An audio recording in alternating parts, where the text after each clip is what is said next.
Bonsoir et merci de nous retrouver pour un nouveau numéro d'Enquête de santé. Bonsoir Marine. Michel, bonsoir. Bonsoir à tous. Lumbago, torticolis, hernie discale, sciatique, 8 Français sur 10 ont un jour ou l'autre mal au dos. Ces douleurs lombaires, souvent invisibles pour l'entourage, empoisonnent la vie quotidienne et font vivre l'enfer à certains malades. La lombalgie représente la première cause d'invalidité avant 45 ans. Mais malgré sa fréquence, elle est encore trop souvent mal comprise et donc mal soignée. Mais qu'est-ce qui se cache derrière ce symptôme? Quel rôle joue le stress, la sédentarité ou le surpoids? Vers qui se tourner quand on a mal au dos? Vous verrez qu'entre les rhumatologues, les ostéopathes et autres kinés, il n'est pas toujours simple de trouver le bon spécialiste. Et puis nous ferons le point sur les solutions proposées pour vaincre ce mal de dos, des médicaments à la chirurgie en passant par l'activité physique.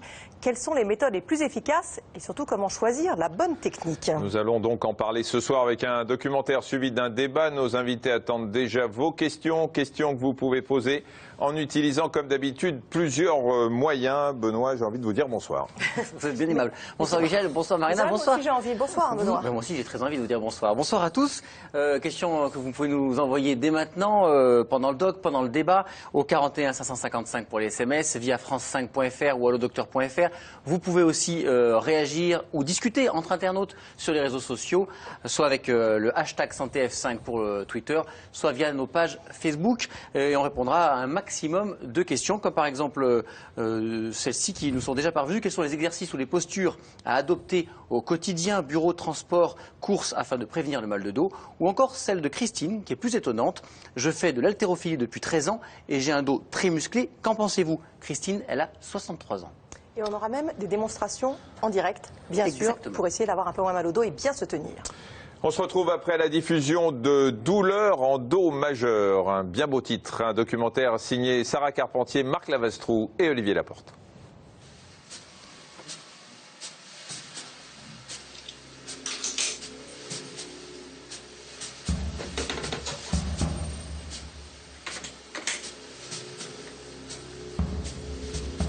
Maintenant, je vous amène aux flexions. Vous relâchez bien. Et vous me dites jusqu'où on peut aller. Ouais, là, ça suffit. Ouais. Très bien. Ça met un peu trop là. Si Gaëlle se plie à cette machine de torture, c'est pour évaluer ce mal de dos qui la taraude depuis 3 ans. Tout le monde a mal au dos, c'est entendu. Mais Gaëlle ne souhaite à personne de connaître une telle douleur. Moi, il y a des fois, j'en parle à la 3e personne, je parle d'elle, je parle de ma douleur en fait, parce que je vis avec elle nuit et jour. Et le côté, ce qui est dur, c'est le côté obsédant, c'est-à-dire qu'elle ne s'arrête pas. C'est-à-dire que quoi qu'on fasse, elle ne s'arrête pas, elle ne se calme pas. En fait, on a l'impression d'être pris au piège. On n'a pas de solution, on ne peut pas y échapper. Ça va? Difficile? Ça déclenche la douleur, ouais, ça fait mal. Et les gens ont souvent l'image, si quelqu'un a mal au dos, il est plié, par exemple, ou il est tordu, ou bah, pas forcément, non. C'est bien quand même. Ça s'arrête. Ça s'arrête.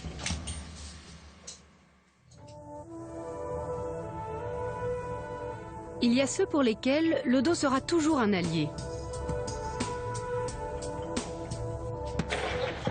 Ceux qui peuvent dompter leurs vertèbres.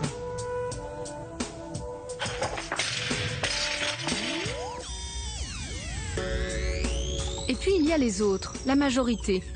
Ceux qui ont appris à vivre avec cette compagne invisible qu'est la douleur. Je pense que le pire ennemi de tous les gens qui ont mal au dos à ce point-là, c'est que ça se voit pas. Contracture, hernie discale, sciatique, canal lombaire étroit. Le mal de dos, 8 Français sur 10 s'en plaignent. Les lombalgies, c'est 1 million de journées de travail perdues. C'est la 3e cause de handicap chronique dans la classe d'âge 45 à 65 ans. Et c'est la première cause d'invalidité dans les pays industrialisés avant 45 ans. Donc l'enjeu, il est majeur. Pourquoi les diagnostics sont-ils encore si difficiles à poser? Pourquoi la recherche est-elle si peu financée? Et pourquoi les pouvoirs publics sous-estiment-ils les conséquences sociales de ce mal qui terrasse chaque jour plus de Français? Moi, je considère que le problème de la lombalgie en France, c'est un véritable scandale sanitaire. Mais il ne sort pas, ce scandale. Pourquoi? Parce qu'il n'y a pas de mort. C'est tout, uniquement.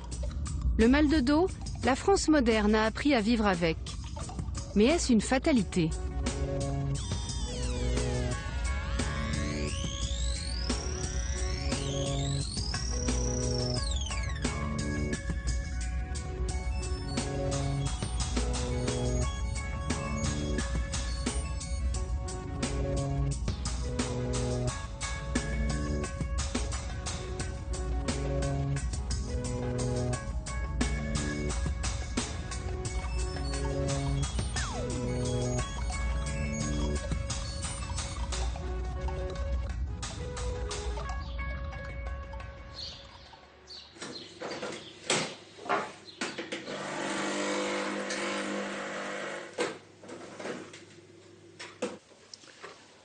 Quand Christelle a commencé à souffrir, elle avait 27 ans.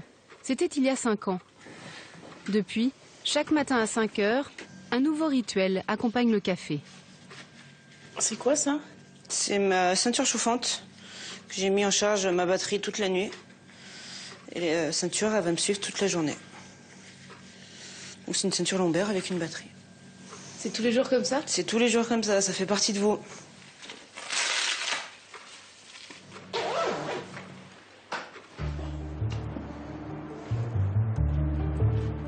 Une ceinture lombaire et 20 minutes d'exercice au petit matin.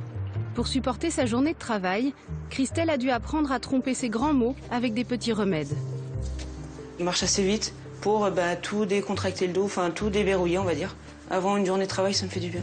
Même dans le froid, même l'hiver. La marche la soulage, la voiture c'est une autre histoire. Christelle doit supporter 90 km chaque jour pour rejoindre les cuisines des Hospices civils de Lyon. Elle y est cuisinière depuis 10 ans. 10 années qui ont eu raison de son dos. Ça va ? 11 tonnes de nourriture transitent chaque jour dans ces cuisines hospitalières.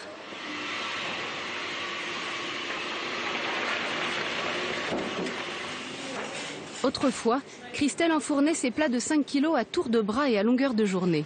Aujourd'hui, la douleur est telle qu'elle doit s'aider d'un chariot pour les conduire jusqu'au four. Quand le plat il est plein, je peux en mettre qu'un dans le four, hein. Le deuxième je peux pas le mettre.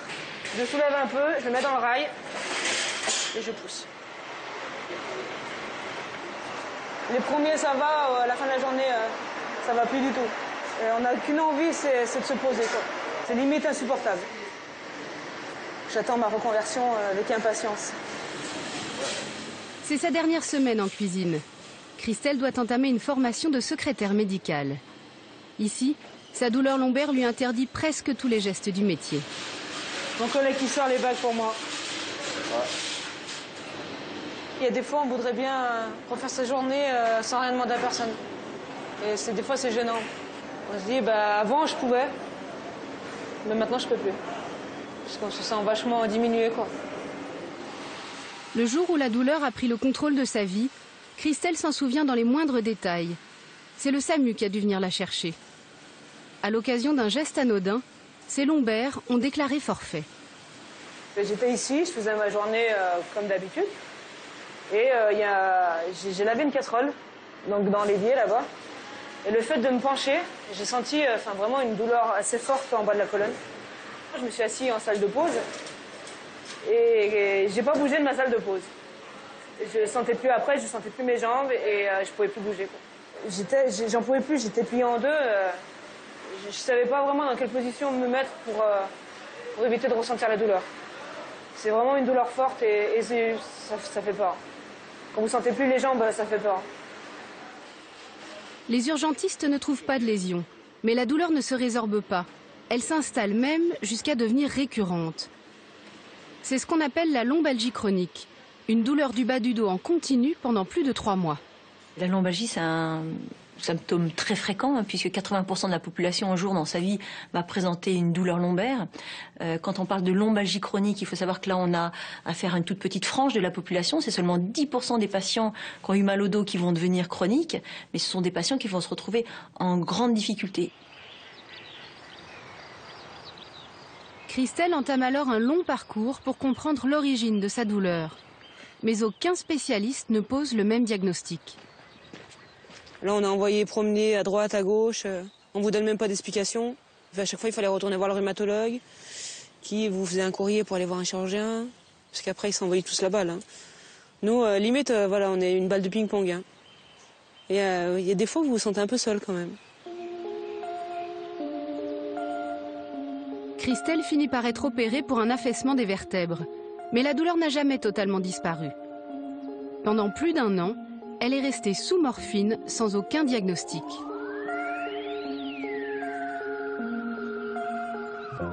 Le problème du lombalgie chronique, c'est qu'il a toujours l'impression d'avoir mal fait. Parce que ces médecins prescrivent des traitements, ou des examens, ou des actes techniques. et puis il revient, et puis ça marche pas très bien. Donc en fait, il y a une incompréhension très vite qui s'installe entre le patient et le médecin. Ou le patient parce qu'il essaie de faire au mieux, puis ça marche pas bien, donc il retourne vers son médecin. Et le médecin aussi essaie de faire au mieux, parce que tous les médecins, évidemment, ont envie que leur patient aille mieux.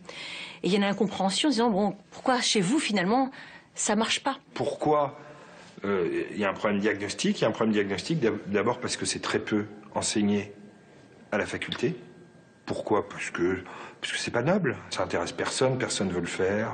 Et c'est d'ailleurs terrifiant parce que après, les généralistes en médecine donc primaire, quand ils s'installent, c'est là qu'ils s'aperçoivent que si on prend la lombalgie, les maladies, toutes les douleurs articulaires, abarticulaires, non inflammatoires, donc c'est 25% de leur activité. Et ils n'en ont jamais vu durant leur cursus, et ça n'est pas enseigné. Donc il y a un problème. Donc on peut comprendre déjà l'errance diagnostique. Donc là, on va refaire le point à 3 mois sur vos douleurs. Gaëlle est suivie à l'hôpital des Massues à Lyon, spécialisé dans les pathologies du dos. Là, sur le mois qui vient de s'écouler, sur 30 jours, vous verrez que vous avez eu combien de jours de douleur? 30. D'accord. Comment vous décririez votre douleur, vous? Ça serre. Sensation de serrage? Oui. De contraction. Contraction musculaire qui n'arrive pas à céder? Oui. Elle était institutrice en maternelle. Son mal de dos ponctuel s'est progressivement transformé en handicap. La douleur l'accompagne depuis maintenant 2 ans. Au printemps 2013, je me souviens que c'était avril 2013, elle a passé le cap du supportable. Donc à partir de cette période-là, j'ai eu une douleur qui était au-delà du supportable, nuit et jour, et j'ai pas connu une minute sans douleur quasiment depuis ce moment-là. Une douleur à zéro, c'est quelque chose que je connais plus. Alors, est-ce que vous sentez partout pareil, là? Non, j'ai l'impression de sentir plus à droite. D'accord. Et c'est à gauche que vous avez plus mal? Oui. D'accord. Massage, infiltration, corset, morphine, Gaëlle a tout tenté pour mettre un terme à sa souffrance. Elle n'a pas de pathologie qui pourrait expliquer directement ses douleurs. La lombalgie peut avoir de nombreuses origines qui se cumulent souvent. Gaëlle vit constamment sous traitement antidouleur. D'accord. Vous vous souvenez de ça? Non. Ah oui. Donc, absence de douleur là, douleur extrême. Donc, quand vous êtes au repos? J'ai pas de douleur. Pas de douleur. Quand vous bougez? Ça monte très fort aussi. D'accord. Et la nuit? Ah, la nuit, ça reste, ça. Ça, vous le sentez? D'accord. Au fur et à mesure que la douleur augmente, il y a plein de choses qu'on peut plus faire, en fait. Donc, petit à petit, c'est un renoncement insidieux, en fait. On renonce à une chose après l'autre parce que la douleur nous en empêche. Le tempo de notre vie, il suit le tempo de la douleur. Et tous nos projets sont soumis à la douleur. Et pour moi, l'ultime étape, ça a été mon travail. C'est-à-dire qu'au bout d'un moment, j'ai même plus pu travailler. Donc j'ai dû m'arrêter de travailler.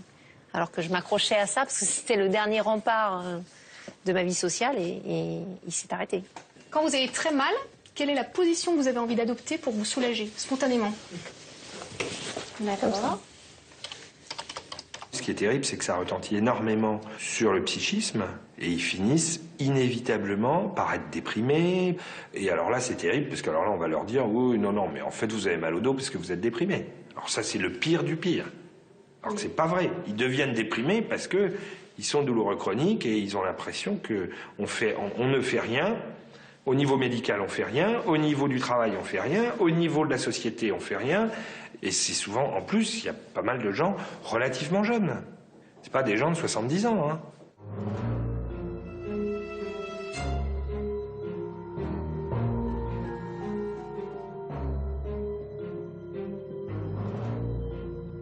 Une médecine française très peu formée à ces douleurs chroniques.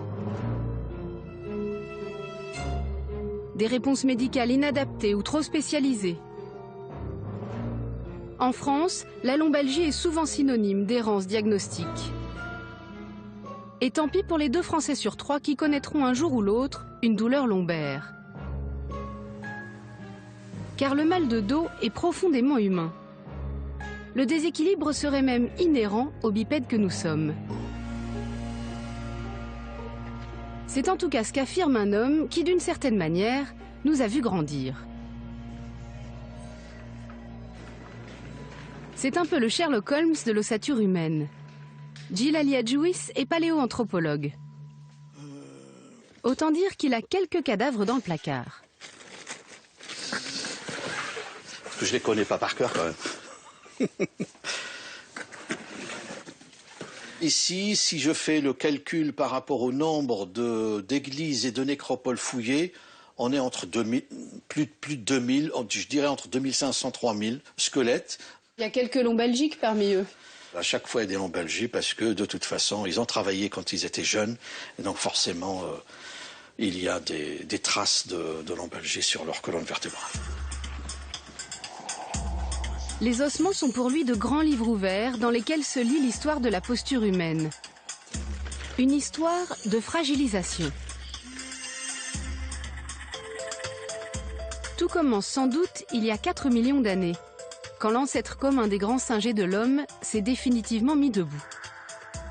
Le passage de la quadrupédie à la bipédie est une chance pour l'homme, parce que ce redressement de la colonne vertébrale a permis la libération du membre supérieur, c'est-à-dire les mains, pour pouvoir travailler en fonction de tous les ordres que reçoit le cerveau.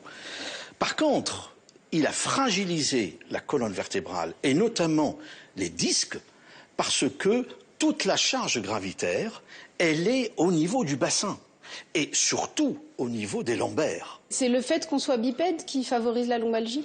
Tout à fait. Si le quadrupède a moins de lombalgie que l'homme, c'est que son centre de gravité est situé au milieu du corps. Il est perpendiculaire à sa colonne vertébrale, qui forme une sorte de pont suspendu entre les pattes avant et les pattes arrière. L'animal est donc symétrique et parfaitement équilibré en gravité. Chez l'homme, c'est une autre affaire.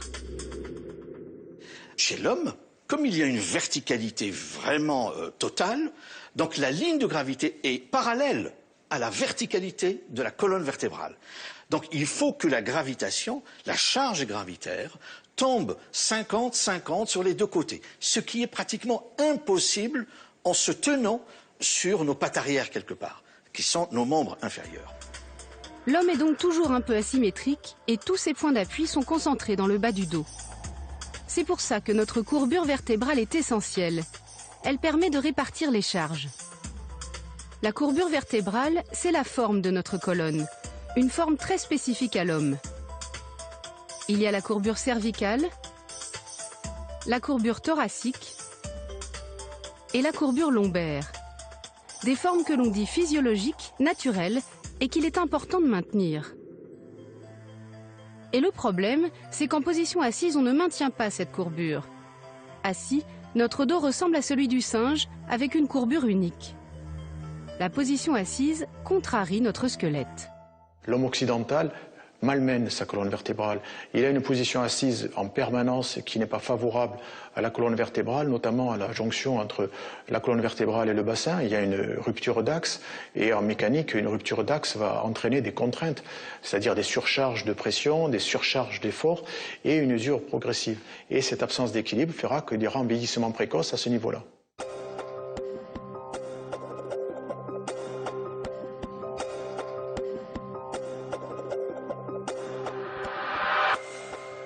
Un dos intrinsèquement fragile, une position assise prolongée contre nature, et la liste des facteurs aggravants du mal de dos ne s'arrête pas là. Surpoids et sédentarité sont en constante augmentation. Les muscles des Français fondent, et la première victime dans cette histoire, c'est le disque intervertébral. Le disque, c'est un peu le nerf de la guerre. Enfin un nerf, plutôt une structure unique en son genre, qui s'intercale entre nos vertèbres. Une pièce du puzzle encore bien mystérieuse.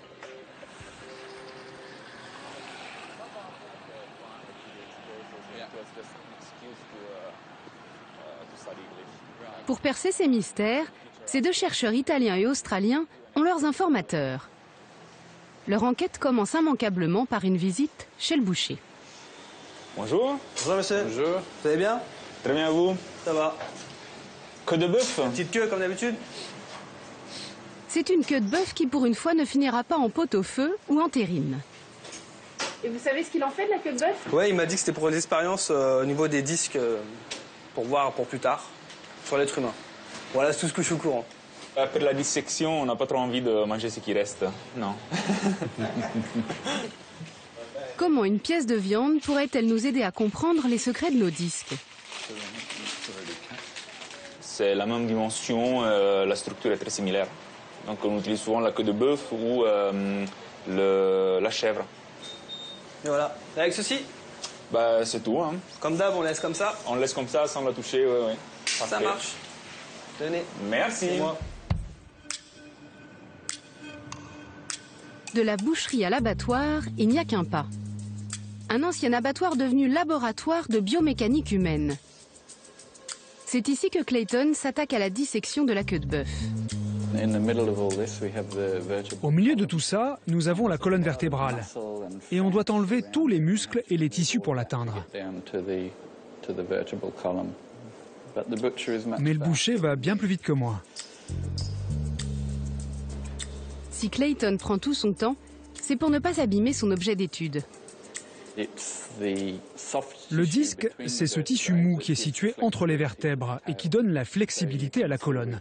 Regardez, elle a beaucoup de flexibilité. Et ce qui la rend flexible n'est pas dans l'os, mais entre les os, dans les disques. On peut presque les voir ici en blanc. Et dans le dos de l'homme, c'est le même principe. Le disque intervertébral, ici en blanc, s'intercale entre chacune de nos vertèbres, absorbe la pression et donne à la colonne sa flexibilité. Une pièce haute de 5 mm, essentielle à notre architecture. Il est constitué d'un anneau de ligament, ici en rouge, et d'une matière gélatineuse au centre que l'on appelle le noyau. Ce qui en fait une structure unique dans notre corps, c'est qu'il n'est pas vascularisé et n'a pas besoin d'oxygène. Quand le disque perd de son épaisseur ou de sa résistance, il peut faire pression sur les nerfs du canal lombaire. C'est ce qu'on appelle la hernie discale. Souvent, le nerf sciatique se retrouve pincé, la douleur irradie dans la jambe. Et 15 mm à gauche. Un peu plus. Oui, ça va. Ces scientifiques ne sont pas à la recherche d'un nouveau traitement, mais ils veulent comprendre pourquoi le disque peut se fragiliser. Alors Clayton a inventé une machine pour percer ces mystères. Ok, parfait. Après l'avoir fixé dans une résine, il tranche le disque intervertébral le plus finement possible pour observer ensuite sa structure au microscope. Et la plupart du temps, ça marche. L'épaisseur peut être aussi fine que 10 microns, ce qui fait 1/100 de millimètre. C'est un long voyage à l'intérieur du disque intervertébral.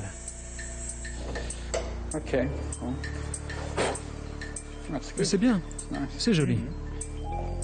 Clayton peut ensuite observer la surface au microscope et en numériser l'image. Et voilà le résultat. Une résolution 1000 fois plus précise qu'une imagerie classique. Au centre, le noyau gélatineux. Autour, les fibres. Grâce à des couleurs polarisantes, le chercheur fait apparaître les différences de matière. Les fibres qui entourent le noyau sont faites de collagène et d'élastine. Ce sont elles qui assurent la résistance du disque. Et de la résistance, il en faut. Rien que lorsqu'on marche, nos disques subissent 3 fois le poids de notre corps. Si l'on court ou que l'on porte un sac, c'est 7 fois le poids de notre corps qui s'exerce sur les disques intervertébraux. Le centre du disque, la gélatine, subit donc une pression incroyable. Et les fibres autour, les lamelles qu'on voit ici en couleur, ce sont elles qui retiennent cette pression que subit le noyau au centre. Un peu comme le pneu d'une voiture. Lorsqu'un pneu éclate, cela signifie que la pression n'était pas adaptée. Mais évidemment, pour un disque intervertébral, c'est un peu plus complexe. Ce qu'on cherche à comprendre, c'est ce qui dysfonctionne dans ces fibres, juste avant que le disque ne s'écrase ou ne perde de sa résistance, juste avant qu'il ne se rompe. Il nous reste encore beaucoup de questions sans réponse sur les mystères du disque. Pourra-t-on enrayer le vieillissement de notre dos? Saura-t-on prévenir la hernie discale? À moyen terme, nos douleurs lombaires pourraient bien tirer profit des recherches de Clayton. Mais il y a un os. Le mal de dos est une douleur sourde. Autant dire qu'en France, on ne l'entend pas. Les chercheurs doivent batailler pour financer leurs travaux. Le budget des recherches sur les pathologies musculo-squelettiques représente moins d'un quart de l'enveloppe allouée à la recherche sur le cancer, par exemple. Les maladies mortelles seront toujours prioritaires sur les douleurs chroniques. Le diabète, l'infarctus du myocarde, le cancer, la maladie d'Alzheimer, les maladies infantiles, tout ça passe devant. Donc on est vraiment au bout du bout. Et donc on n'est jamais financé. On n'a pas à avoir, je pense, de jugement de qualité sur quelle maladie est plus noble qu'une autre. C'est pas notre... C'est interdit, on n'a pas le droit de faire ça. Le mal de dos serait-il trop courant pour être pris au sérieux? À l'Agence nationale de la recherche qui attribue l'argent au projet, on n'a pas daigné nous répondre. Pas plus qu'au ministère de la Recherche. Et pourtant, les cas de lombalgie coûtent cher à la France. La facture pourrait s'élever à plus de 2 milliards d'euros par an. On parle d'1 million de journées de travail perdues. Ce serait en réalité bien plus si l'on tient compte de toutes les journées non travaillées qui ne sont pas déclarées. La lombalgie, ça coûte cher. Ça coûte cher parce qu'il y a les coûts des traitements, les coûts des médicaments, les coûts des hospitalisations, de la chirurgie quand elle est nécessaire. Mais ça, c'est ce qu'on appelle les coûts directs. Mais il y a aussi les coûts indirects. Pour l'entreprise, c'est 3 à 10 fois les coûts directs. Cela représente le remplacement des salariés absents, les pertes de production, la formation des personnels de remplacement. Donc cela représente des sommes très importantes pour l'entreprise. Ce qui coûte cher à l'entreprise et à la société, ce sont ceux qui ne guérissent pas dans les premiers mois. Les fameux lombalgiques chroniques si mal diagnostiqués. Ces patients chroniques, en fait, sont responsables de 80% des coûts dans le domaine. Donc, c'est des patients qui ont des parcours de soins chaotiques et qui sont en grande difficulté parce que le pronostic fonctionnel de ces patients est très sombre. Puisque, par exemple, après 1 an d'arrêt de travail continu, statistiquement, 50% seulement des patients retrouveront une activité professionnelle. Et après 2 ans d'arrêt de travail continu, statistiquement, aucun patient retrouvera une activité professionnelle.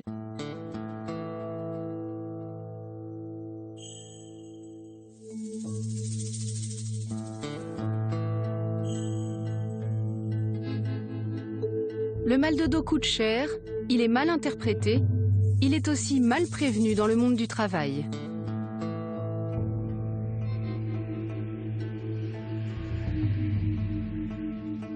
L'idée reçue voudrait qu'on se fasse d'abord mal au dos dans nos loisirs. C'est faux. En réalité, les facteurs professionnels pèsent lourd dans l'apparition d'une lombalgie.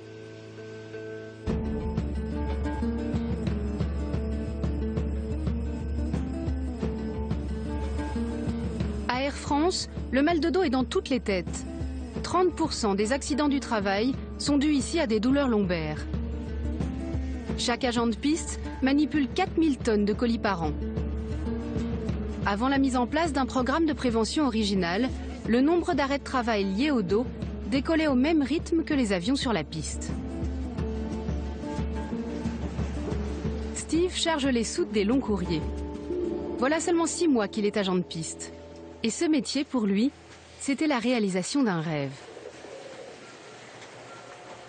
La première fois que j'étais au contact avec l'avion, j'étais vraiment comme un enfant, quoi.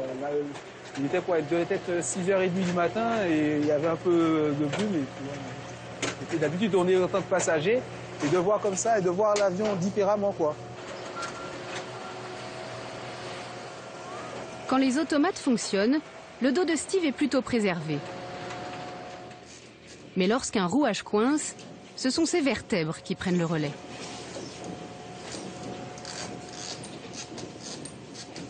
Ça arrive que par jour, on soulève jusqu'à 2 tonnes. Et le dos résiste? Le dos résiste, mais pas longtemps. Mais bon, c'est un métier, c'est nous qui l'avons choisi, moi je l'ai choisi. Ils ne sont pas venus me chercher, donc je le fais. Voilà ce qui bloque, appuie pour moi légèrement. Steve aime son métier et il en accepte la douleur. c'est comme un volcan qui est endormi. Donc des fois ça revient, puis des fois un petit geste, parce que bon, on commence à 5 h du matin la plupart du temps. Donc dès 5 h du matin, on sort du lit, etc., on est frais. On arrive tout de suite, il faut attaquer. Donc des fois c'est un petit geste comme ça, à froid, parce que bon, on n'a pas le temps de se réchauffer, on arrive, il faut y aller. Hein. Dans ces professions, ce sont surtout les jeunes comme Steve qui paradoxalement se blessent le dos. Car ils n'ont pas toujours le réflexe de se protéger. Alors t'as pris pour le fret? La douleur lombaire, Ronnie l'a toujours à l'œil. 14 ans qu'il se contorsionne dans des soutes d'à peine 1,20 m sur les moyens courriers. À chaque geste, il tente de ménager ses lombaires. Vous voyez, c'est pas bien grand, c'est étroit et on est toujours accroupi en fait. Le truc, il faut pas rester, faut pas faire comme ça en fait, si vous voulez. Faut prendre un point d'appui avec la cuisse, faut pas forcer sur justement sur les lombaires. Donc voilà. Donc ici, on essaie jamais de porter comme ça, faut lancer. On fait toujours, si on peut faire glisser, on fait glisser. Vous mesurez combien, Ronnie? 1,83 m. Tu peux y aller, vas-y, s'il te plaît. Vas-y, c'est bon. Un avion, ça n'attend pas. Mais Ronnie s'interdit les gestes en urgence. Une leçon tirée de ses longues années de pratique. Si on fait rapidement, on peut se blesser, on peut se faire mal. En fait, il vaut mieux prendre son temps pour faire les choses que se presser pour faire les choses. Parce que généralement, dans notre milieu, si on se presse, c'est là qu'on va se faire mal et on risque d'avoir un accident. Donc, mieux prendre son temps, faire les choses correctement ou se faire aider. Mais pas courir. Surtout pas. Apprendre à satisfaire les cadences des grands départs tout en protégeant son dos, c'est tout le défi de ce métier. Il ne faut pas prendre trop de temps parce que effectivement la ponctualité c'est la priorité. Donc voilà, et il faut qu'ils arrivent à allier la pression temporelle et les positions, toujours donc les bons réflexes au bon moment. Même sous pression, il faut avoir les bons réflexes. Poussés par le nombre d'accidents de travail, plus de 600 sur une année, et par leur coût pour l'entreprise, Air France a lancé des programmes de prévention inédits. Allez, on y va? La leçon se déroule dans un hangar, à 2 pas des pistes. Qui commence? Benoît, tu veux t'y essayer? Oui, bien sûr. Allez. Alors pareil, les autres, on va regarder ce qu'il fait bien. Donc pareil, quand il rentre dans la soute, vous avez vu, il y a les mains sur les cuisses pour se protéger le bas du dos. Il teste les dragons. Il envoie la charge, justement en faisant un balancier avec les fesses. Nos marathoniens de la soute sont invités à simuler les gestes qui font leur quotidien de travail devant un ergonome. Ici, pas de formation ponctuelle aux bonnes postures, mais des stages réguliers en situation. D'accord, mais tu commences, Steph. Ok, une fois que, par contre, si ça bloque et que tu sens que ça coince, t'hésites pas, tu demandes un coup de main. Ok.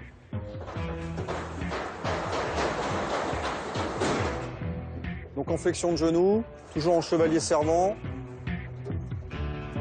Observer les gestes des collègues, évaluer ses efforts, se faire expliquer la mécanique du dos. Pour ces agents de piste, le programme est relativement nouveau. Mais à Air France, on sait qu'il fonctionne. Au fret, le même programme lancé il y a 12 ans a permis de réduire les accidents de travail liés au dos de 75%. Tiens, tu viens avec moi, Steph? On va descendre 2 secondes et on va prendre le pouls. À ton avis, t'es à combien là? Ça fonctionne bien parce qu'on n'a pas juste fait une formation. Une fois, vous arrivez, on vous montre quels sont les bons gestes. Parce que ça, on s'applique le jour où on fait le stage et puis après, on chasse le naturel, il revient au galop. La seule chose qui compte, c'est la répétition, c'est le rabâchage. Et si on s'aperçoit qu'une personne a une difficulté sur un geste précis ou s'est blessé en faisant un geste précis, eh ben on le reprend spécifiquement sur celui-là. Pour nos colosses de la soute, rien ne vaut un petit étirement. Moi, je vais le faire dans toute l'amplitude, mais vous arrêtez dès que vous sentez que ça tire. Okay, le but du jeu, encore une fois, c'est pas de montrer qu'on est Bruce Lee, surtout si on l'est pas. Okay. Éviter les gestes à froid et développer les échauffements. Le but du stage est aussi de changer les mentalités. Même si la souplesse d'esprit est une gymnastique pas toujours évidente. Il y a des choses qu'eux s'interdisent parce que culturellement, dans notre société, par exemple, ça peut passer assez mal. Comme quoi, par exemple? Le stretching en public, par exemple. Typiquement, moi, me faire un étirement de la cuisse devant 15 personnes, ça peut, on peut me prendre pour un fou. Alors que si je fais la même chose sur un terrain de sport, on dit c'est un mec super bien. Donc je pense que là, il y a un effort culturel fondamental à faire. Un jour peut-être, les abords des pistes s'animeront de séances de stretching matinales. En attendant, en France, on n'a pas le réflexe d'étirer son corps au travail. La clé serait peut-être de s'inspirer des civilisations orientales. On a cette culture dans les pays asiatiques qui, le matin, par exemple, dans les entreprises, font 10 minutes, 15 minutes de gymnastique. Eh bien, je pense que ce genre de choses, et notamment d'amener l'activité physique sur le lieu de travail, est probablement une des clés pour résoudre le problème de la lombalgie chronique au travail.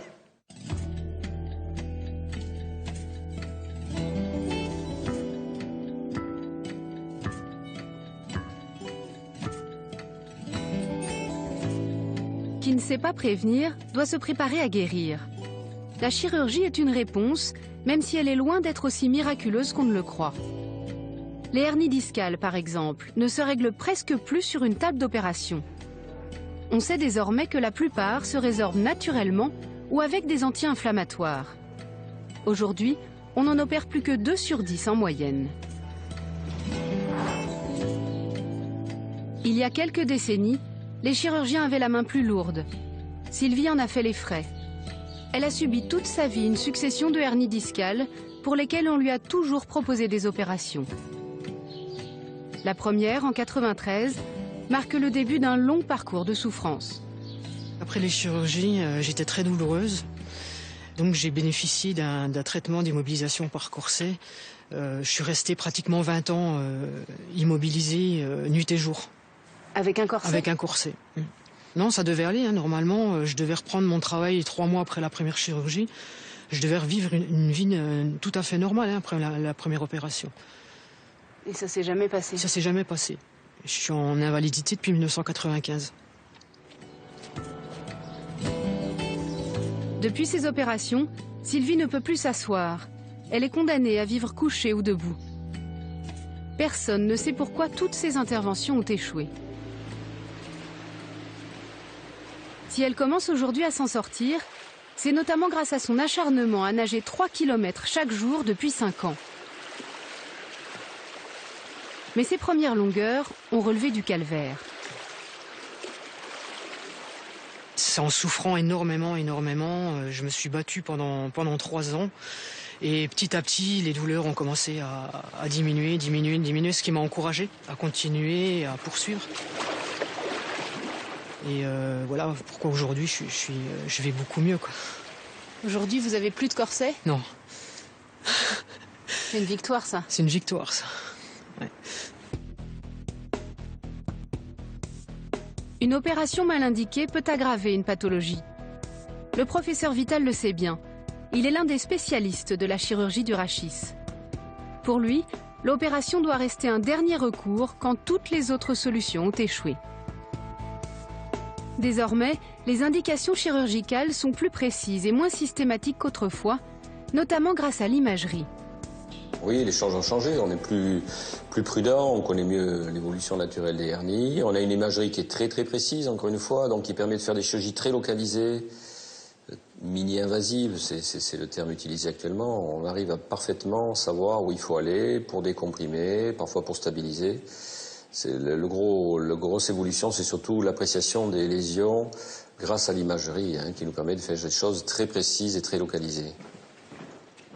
L'imagerie permettrait désormais d'identifier les patients pour lesquels on est sûr que la chirurgie sera efficace. Monsieur Barrier. Bonjour, docteur. Bonjour. Vous êtes bien installé? Très bien, merci. Bon, donc prêt pour l'opération de demain? Oui. Le canal lombaire étroit est une des affections du dos les plus fréquentes chez les plus de 60 ans. Un quart des douleurs lombaires seraient dues à cette pathologie. Georges Barrier en a tous les symptômes caractéristiques. Des fourmis dans les jambes.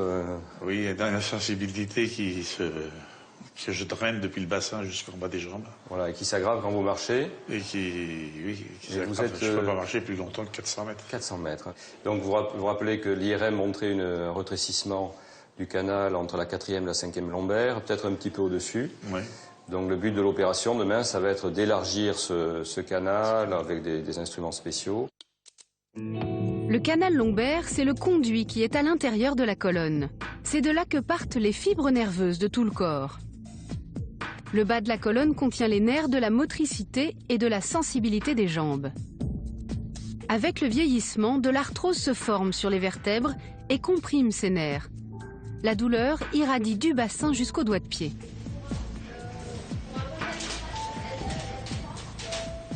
Alors on va faire c'est L3, L4, L4, L5. Allez, c'est parti. Incision alors, hein. Si le professeur Vital enchaîne les opérations du canal lombaire comme d'autres les appendicites, c'est qu'il a un peu de métier. Car l'intervention est plus délicate qu'il n'y paraît. Elle consiste à décomprimer les nerfs pincés à l'intérieur de la colonne vertébrale. Bon, le principe de la décompression, c'est enlever tout ce qui est osseux et tout ce qui est ligamentaire et qui appuie sur les nerfs. C'est pas microscopique là, hein, c'est des petits fragments. Il faut vraiment enlever beaucoup d'os.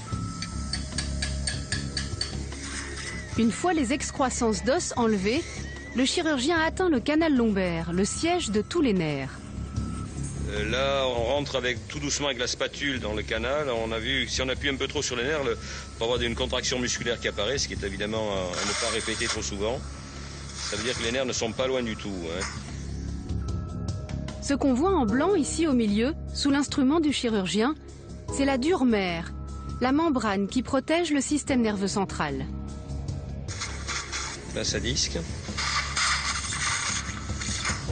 Le professeur dégage les derniers tissus qui la compriment et le patient pourra bientôt retrouver l'usage de ses jambes. Cette chirurgie liée à l'arthrose du dos est devenue en quelques années la reine des salles d'opération. Elle représente près de la moitié des interventions du dos. C'est que les Français prennent de l'âge.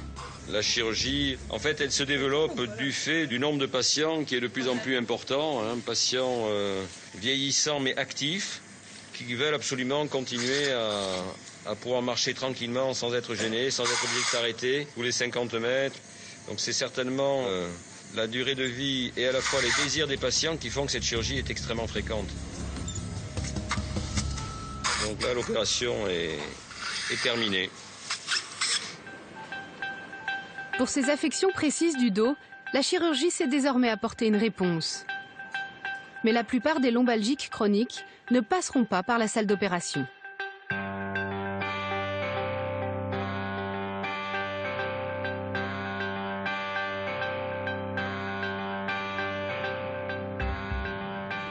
Ceux qui souffrent d'une douleur chronique du dos savent bien qu'il n'y a pas de réponse miracle. La solution pourrait venir d'une prise en charge inédite que seuls quelques hôpitaux expérimentent aujourd'hui en France. Allez. Comme ici à Lyon, au centre des Massues. Une approche globale, centrée sur le dos et pas exclusivement médicale. On va passer à l'étirement maintenant des muscles du dos. On va chercher le plus loin possible à allonger pour étirer au maximum. Tous ici souffrent de lombalgie chronique et sont stagiaires en immersion pendant 4 semaines. Au programme, réentraînement à l'effort et éducation thérapeutique, soit une petite centaine d'heures d'activité physique. Pour des patients qui n'osaient plus lever le petit doigt, c'est un sacré cap à franchir. Ça va? On passe au gainage? Non. Ah bah si. C'est dommage. Le gainage. Elle pose la question, je dis non. C'était bien tenté, mais non, c'était pas possible. La question. Quand on a mal, bon, on arrête tous les efforts, on fait plus rien. Mais après, à la longue, on fait plus rien du tout. Et quand j'ai commencé à venir ici pour refaire la rééducation, c'est chaud, c'est très dur. Hein. Après, ce qui est motivant, c'est que petit à petit, il y a une petite progression quand même. C'est pas énorme, mais ça avance. Allez, relâchez tout doucement, c'est bien. Quand j'ai su que je pouvais venir ici, je me suis dit ça va être super dur. Enfin, j'étais encore plus démoralisée. Je dis je vais jamais y arriver, je vais abandonner au bout de quelques jours. Puis en définitive, j'ai passé le cap de la douleur. Donc maintenant, j'arrive à baisser les traitements, puis à prendre confiance en moi, à moins me replier sur moi-même. Allez, 3, 2, 1, c'est parti. Est-ce qu'on peut serrer les genoux un petit peu là, s'il vous plaît? Voilà, merci. Ce qu'on apprend ici, c'est qu'on peut bouger en ayant encore mal au dos. C'est même recommandé. On sait maintenant que le repos est un facteur d'aggravation de la lombalgie. Il y a eu, il y a à peu près 20 ans, un travail nordique qui a montré que finalement, les patients qui avaient mal au dos, il ne fallait pas leur dire de se reposer et de se mettre au lit toute la journée sur une planche en bois, que ça, en fait, c'était plutôt délétère.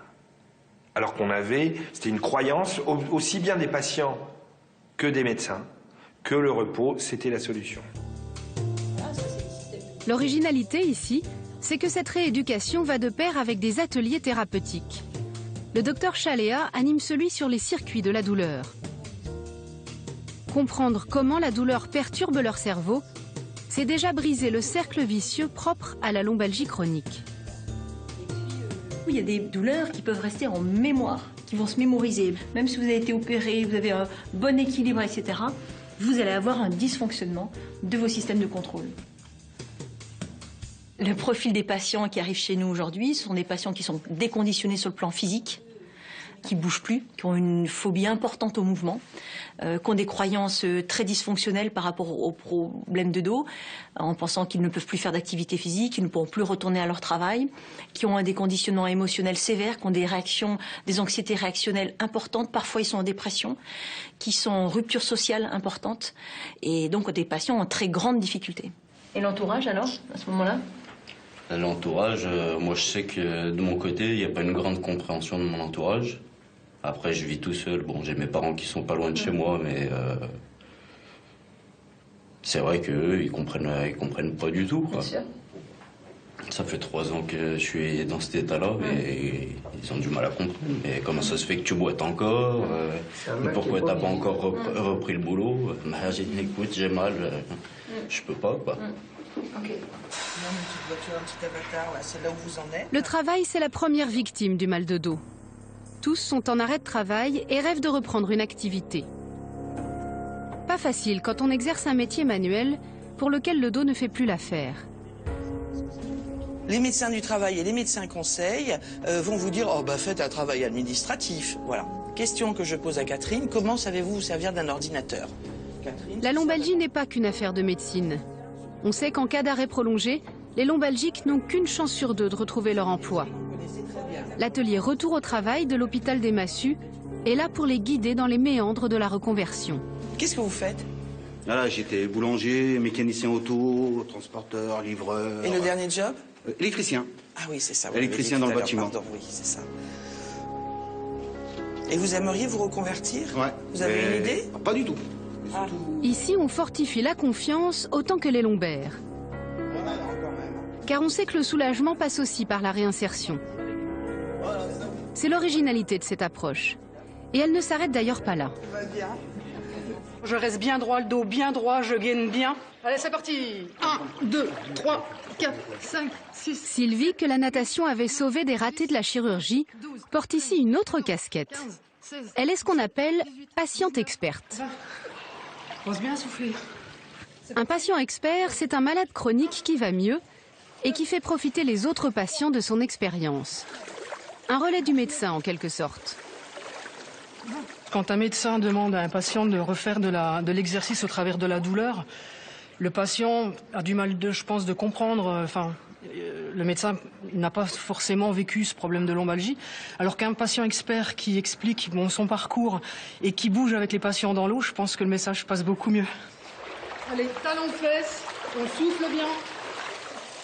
Sylvie a même passé un diplôme d'éducation thérapeutique pour animer des ateliers comme celui-ci. La fonction de patient expert est encore mal reconnue en France. Aux États-Unis, en revanche, on a bien compris l'intérêt de son rôle. Le savoir de la maladie au quotidien du patient expert vient tout à fait compléter notre savoir médical. Et ça, c'est un levier très important pour les patients qui vont y croire, en fait. Parce que beaucoup de patients ont une telle errance qu'au bout d'un moment, ils n'y croient plus. Et donc là, ils ont, en vrai, j'ai envie de dire, la réalité qu'en effet, on peut s'en sortir, même quand on a eu des parcours extrêmement difficiles. 28, 29, 30, 31, Et le moins que l'on puisse dire, c'est que Sylvie se donne sans compter. 38, 39, 40, 41, 42, 43, 44, 45. Vous êtes content de m'avoir connu? Beaucoup moins maintenant. De moins en moins. On en reparlera hors caméra. On en a tellement bavé avant que si on prend pas la rigolade maintenant, si on se marre pas, ça va pas aller, quoi. Ouais, ça redonne de l'espoir, quoi, simplement. Et on espère arriver à son niveau.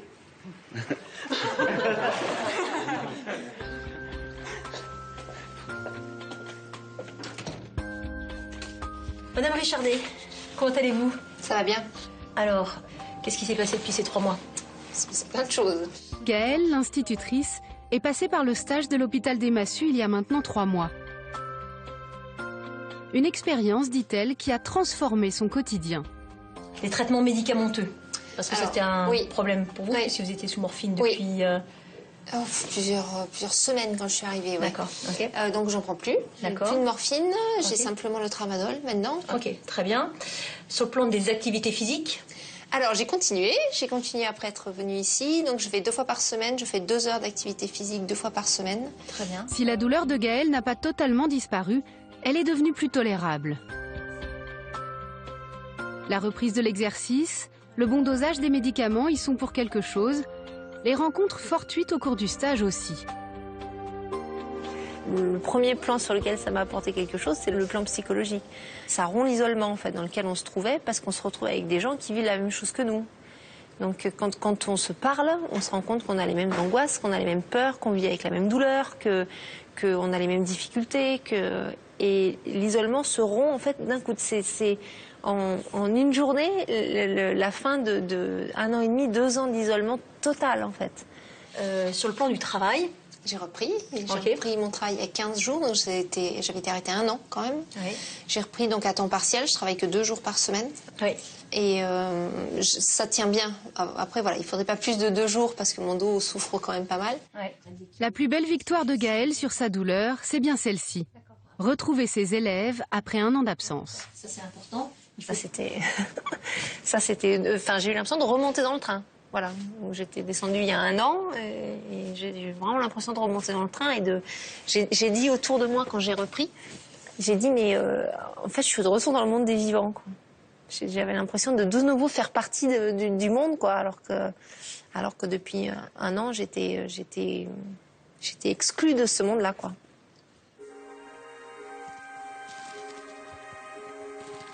Il existe sans doute autant de profils de lombalgiques que de vertèbres. Mais quand toutes les disciplines s'unissent pour mener l'enquête face à cette douleur sourde, elle finit par perdre du terrain.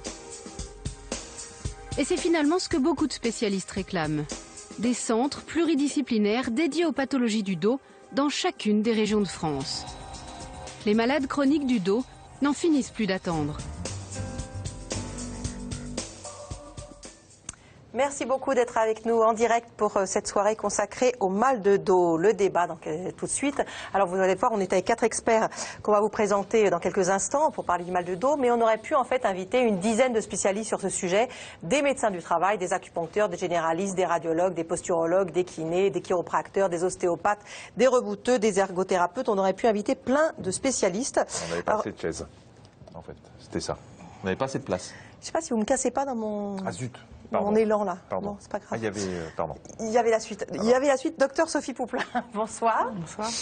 Vous êtes rhumatologue au CHU de Rouen, responsable du centre de la douleur. Est-ce que justement un des gros problèmes, c'est ce qu'on sent un peu dans ce document, est-ce que c'est pas la multitude de spécialistes qu'on peut consulter quand on souffre du dos qui va multiplier les examens sans apporter de réponse claire en fait?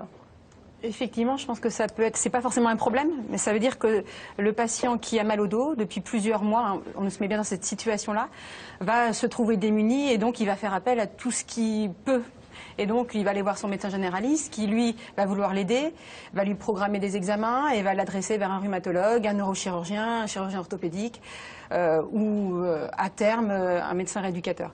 Mais en fait, souvent, c'est la pluridisciplinarité qui va faire qu'on va pouvoir avancer avec ce patient. Si c'est organisé et cohérent. Si c'est organisé. Voilà. Si c'est le patient, effectivement, qui va un peu dans tous les sens, ça amène juste trop d'examens, parfois, et trop de traitements sans solution. C'est sûr. Des examens sont utiles au départ et sont indispensables, mais les répéter ne sert à rien. Au départ, à partir de combien de temps c'est utile? Alors, pour une lombalgie, alors c'est vrai que ce qui est très important, c'est de distinguer la lombalgie aiguë de la lombalgie chronique.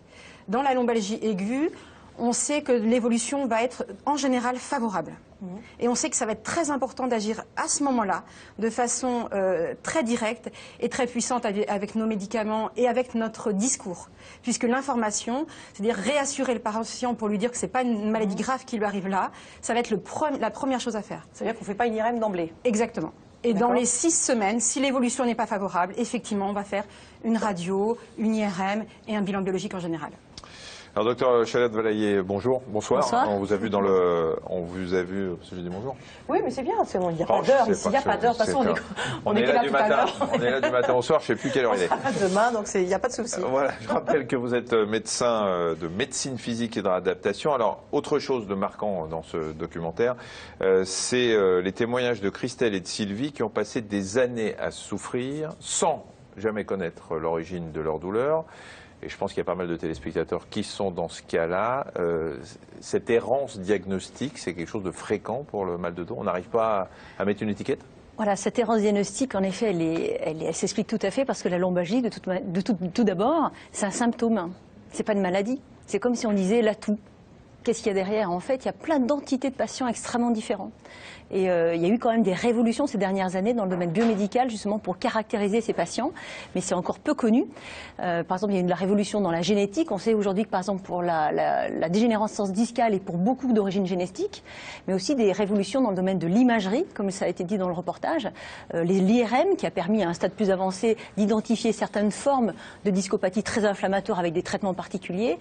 Et puis surtout, grâce notamment aux équipes françaises, au professeur Charpak, notre prix Nobel de physique, qui a développé un dispositif qui s'appelle le dispositif EOS, qui nous permet d'évaluer cet équilibre spinopelvien. L'anthropologue en a parlé, c'est-à-dire qu'en effet, l'Homo sapiens sapiens, quand il s'est redressé, son bassin s'est verticalisé et il a fallu trouver au-dessus un équilibre économique. Et en fait, ces dispositifs aujourd'hui nous permettent d'apprécier cet équilibre spinopelvien et nous permettent de comprendre pourquoi certains patients, pour une même lésion, certains vont tout à fait bien gérer, et puis d'autres moins. Donc ces dispositifs aujourd'hui, qui ne sont pas si répandus, c'est pas très bien enseigné, nous permettent de comprendre un peu mieux l'origine des douleurs. Et puis comme le vieillissement va mettre à mal cet équilibre spinopelvien, on va pouvoir évaluer les capacités d'adaptation du patient face à son déséquilibre. Spinopelvien, c'est l'équilibre entre la colonne vertébrale et le bassin. Et le bassin, voilà. Et chez l'Homo sapiens sapiens, il y a des formes classiques de bassin, et puis il y a des formes extrêmes. Et ces formes de dos extrêmes, il faut les repérer, parce qu'elles n'ont pas les mêmes contraintes biomécaniques. Corinne qui nous dit « Nous sommes une famille avec des problèmes de dos, nous sommes grands, est-ce héréditaire et la taille a-t-elle une incidence ?»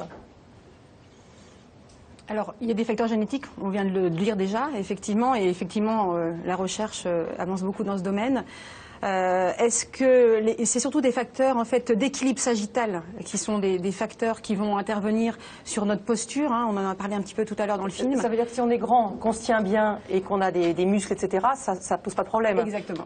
D'accord, c'est pas le fait d'être grand forcément. Non, c'est pas un facteur en soi. Et d'ailleurs, ça fait pas partie des facteurs de risque. Mais on parle pas de vous tout le temps, mais Michel. Non, mais n'insistez pas, je vais vous montrer moi, parce oui, que je suis un excellent modèle de ce que vous venez de dire. Mais ah, puis c'est vrai que vous n'avez jamais mal au dos, vous. Alors ça, non, mais même pas mal. Grand et musclé. Voilà, c'est ce que je voulais dire. Professeur Christian Mazel, bonsoir, vous êtes chef du service de chirurgie orthopédique et traumato à l'Institut Mutualiste Montsouris à Paris.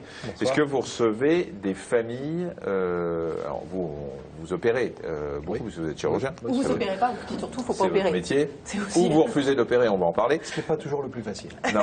Mais est-ce que vous recevez parfois des familles de personnes qui ont des problèmes de dos comme ça? Moi, je dirais que c'est anecdotique.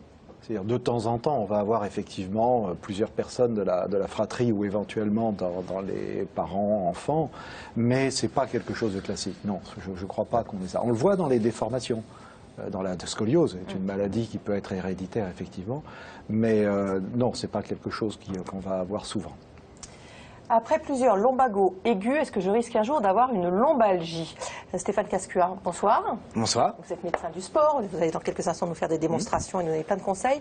Lumbago aigu, lombalgie? Oui, ça fait le terrain, parce qu'en fait, quand on se penche en expliquez bien la nuance quand même, hein, parce que c'est... Oui, alors, la lombalgie aiguë, le lumbago, je suis coincé. La lombalgie chronique, j'ai mal le matin quand je me lève, ça me tiraille, et puis ça va un petit peu mieux en fin de journée. Lorsque je me fais un lumbago, en fait, ma substance gélatineuse, elle sort, elle déchire les petits anneaux fibreux qu'on a vus. Ça se résorbe, mais ensuite on se retrouve avec des anneaux quelque peu distendus, ou alors avec une espèce de cicatrice à travers ces anneaux fibreux qui font le lit de la lombalgie chronique. En fait, moi j'aime bien dire que une hernie discale, c'est un pneu qui a une hernie, alors que une lombalgie chronique, c'est un pneu qui est sous-gonflé. Voilà. Moi qui aime l'automobile, là j'ai tout compris. Voilà, les garçons ont souvent des métaphores automobiles. C'est bien, n'est-ce pas, Michel? C'est surtout dans cette émission. Cédric nous demande si le tabac et l'alcool ont une incidence sur le mal de dos ou les maladies chroniques inflammatoires en règle générale. Moi, je peux répondre oui, sûrement. Tabac et alcool? Ah oui. C'est par quel... Le tabac, c'est prouvé. Le tabac entraîne une diminution de la vascularisation, c'est-à-dire des petits vaisseaux qui vont notamment sur les plateaux vertébraux. Les plateaux vertébraux, c'est ce qui est au-dessus et en dessous du disque. Et on a dit tout à l'heure dans le film que le disque n'était pas vascularisé. Ça veut donc dire qu'il va bien falloir qu'arrive au niveau du disque un certain nombre de nutriments. Et ces nutriments vont passer au travers de l'os, il y a des petits trous, et ces petits trous vont permettre de véhiculer les nutriments, c'est-à-dire le liquide qui va nourrir ce disque. Le tabac va diminuer la taille des micro-vaisseaux qui sont à ce niveau-là et va entraîner une diminution de la vitalité du disque et donc va participer à la dégénérescence du disque. Et l'alcool, par quel phénomène? Alors l'alcool, de toute façon c'est mauvais l'alcool. Oui. En fait, l'alcool c'est mauvais, débrouillez-vous avec ça. En fait, l'alcool, vous êtes sous, vous tombez, vous vous faites mal au dos. C'est classique. Un verre, ça va. D'accord. Juste, Michel, parce qu'on n'a pas du coup montré juste ce qui était le disque et les plateaux vertébraux. Si, j'ai montré. Ah, vous avez montré, pardon. On a une réponse pour l'alcool, si je peux me permettre. Juste, ce qui a été prouvé pour l'alcool, c'est plutôt par rapport à la minéralisation osseuse. C'est plutôt un facteur de risque d'ostéoporose par rapport aux problèmes mécaniques. Alors c'est vrai que la question est posée aussi sur les maladies chroniques inflammatoires. Donc on n'est pas dans ce sujet-là depuis le début de l'émission, puisqu'on parle bien de lombalgie chronique plutôt d'origine mécanique. Et donc c'est d'autres pathologies. Donc ça c'est important parce que c'est justement au stade initial de la maladie, c'est-à-dire quand on a une lombalgie aiguë, on va devoir distinguer si on est dans le cadre d'une maladie de type lombalgie chronique, qui peut évoluer vers une maladie chronique type lombalgie chronique mécanique, ou bien si on est qui sont les plus fréquentes, 90%. Et dans l'autre cas, il va falloir s'attarder, si on a des signes d'alerte à l'examen clinique ou à l'interrogatoire, sur d'autres maladies comme des rhumatismes inflammatoires, c'était peut-être la question posée, et sinon d'autres facteurs comme des facteurs tumoraux ou infectieux. Mais ça, c'est très rare, c'est très peu fréquent, mais c'est les premières questions qu'on doit se poser en lombalgie aiguë. Alors on parlera sûrement de la surcharge pondérale qui appuie un peu plus sur toutes ces structures. On nous demande à contrario, peut-on souffrir du dos à cause d'une perte de poids de 28 kg? Est-ce que cela peut passer avec le temps? Mathilde nous demande. La perte de poids fait que les muscles ramollissent si on perd du muscle. Ah oui, évidemment c'est ça. C'est-à-dire qu'une perte de poids trop rapide altère la masse musculaire, donc on tient beaucoup moins bien sa colonne vertébrale. Donc il faut du muscle. C'est-à-dire que comme d'habitude, la perte de poids, c'est de l'alimentation et de l'activité physique. Donc là, tout redevient cohérent. Et le message, c'est surtout pas de maigrir. Non, c'est maigrir en faisant du sport et en améliorant son alimentation. Quel conseil pour éviter le mal de dos quand on soulève de lourdes charges? On va peut-être écouter Benoît, parce que sur le dos, les idées qui, vous l'avez dit, étaient très arrêtées depuis 40 ans ont commencé à bouger, mais c'est probablement toute une éducation thérapeutique à remettre en œuvre, n'est-il pas? Oui, alors connaissez-vous l'hygiène posturale ou l'économie rachidienne? Probablement pas. Mais si je vous dis qu'il vaut mieux fléchir vos genoux pour soulever une lourde charge plutôt que de vous plier en deux, là, ça va vous parler certainement. Eh bien, ça, c'est un conseil d'hygiène posturale. Et des conseils comme cela, il y en a pléthore. Se relever sur le côté avant de sortir de son lit, verrouiller la colonne, utiliser ses jambes en fente, vous savez, l'une devant, l'autre derrière pour se baisser, ne pas dormir sur le ventre ou sur le côté, etc. Ces conseils, devenus des dogmes, on nous les rabâche depuis les années 70, pas bien avant. Et pourtant, dans toutes les civilisations, spontanément, de tout temps, l'homme a soulevé une charge en se penchant en avant. Et ce n'est probablement pas un hasard. Cette position est moins exigeante en énergie que la flexion des jambes, qui nécessite, quant à elle, un excellent équilibre et puis de bonnes cuisses aussi. Et en ce qui concerne la sollicitation de la colonne vertébrale et des muscles du dos, des études montrent qu'elle est équivalente dans les deux situations.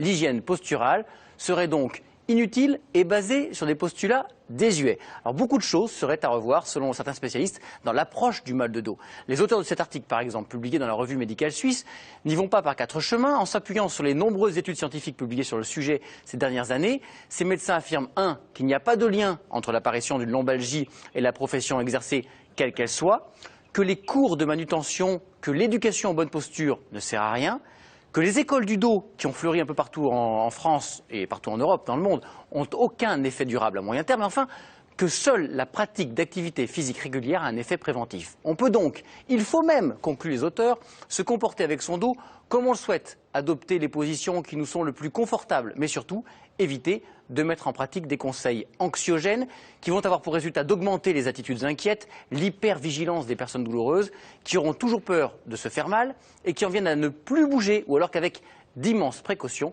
devenues inutiles. Merci Benoît. Alors, docteur Chalette-Valaillé, on nous raconte n'importe quoi depuis des années, puisqu'on nous dit que les professions n'ont rien à voir là-dedans, que les écoles du dos c'est n'importe quoi, que voilà, qu'il faut pas, finalement, vous faites qu'inquiéter les patients, quoi. En fait, le problème, c'est qu'on a peut-être pensé à un moment donné qu'on pouvait faire un genre des programmes de prévention primaire universels pour répondre à un symptôme. Donc en fait, c'est illusoire de penser qu'on puisse faire un programme global. Et en effet, comme on vient de le dire, toutes les études, parce que maintenant la médecine est fondée sur des preuves, avec des études scientifiques, avec des critères d'évaluation solides. Et toutes ces pratiques, malheureusement, n'ont jamais démontré leur efficacité, que ce soit en termes de prévention primaire, secondaire ou tertiaire. Et en fait, il faut certainement revoir beaucoup la prévention, peut-être s'attarder sur les patients les plus à risque et plutôt commencer à s'intéresser aux patients qui sont en prévention secondaire, ceux qui ont déjà eu des arrêts pour des problèmes de dos. Et aujourd'hui, la Société française de médecine du travail stipule d'ailleurs que toute intervention ergonomique dans le monde du travail ne doit pas s'orienter uniquement sur une évaluation biomécanique, mais doit s'interroger beaucoup sur la relation au travail et sur les organisations au travail. Car on sait que les facteurs socio-professionnels sont des facteurs très importants de passage à la chronicité chez les patients. La surcharge physique peut être intense, oui, mais le stress au travail, la satisfaction, la politique de l'entreprise inadaptée dans les organisations au travail. Donc ça, ça a été démontré dans ces facteurs de passage à la chronicité. Parce que dans ces facteurs de risque, il y a l'état psychologique. Élodie demande si est-ce que les douleurs peuvent provenir de notre état psychologique ou de notre manière de penser, ou est-ce que les problèmes psychologiques ne sont que la conséquence? Alors, moi je suis très content qu'on aborde ce problème psychologique ou psychiatrique parce qu'en tant que chirurgien, le moment où nous devons prendre une décision, c'est une décision forte et donc il faut absolument avoir essayé d'évaluer le patient au mieux de façon à être à peu près certain que l'opération qu'on va lui proposer va réussir et va être un succès. Donc l'état psychologique, oui, il faut en parler. C'est peut-être un des éléments qui a été le moins abordé, je trouve, dans le reportage. Et tout à l'heure, en le regardant, je me disais finalement l'existence ou la présence d'un psychiatre n'aurait pas forcément été inutile. La psychologie, il y a plusieurs éléments. On vient d'en le dire, c'est la notion du comment le travail se passe, est-ce qu'on est bien au travail ou pas, quel est notre état psychologique au travail, quel est l'état de stress. Il est clair que ça intervient, il est clair que celui qui n'a pas envie d'aller travailler, s'il a une douleur, il va potentialiser, augmenter cette douleur, la ressentir différemment. Il est certain aussi que la douleur, on la ressent différemment en fonction de son état d'esprit.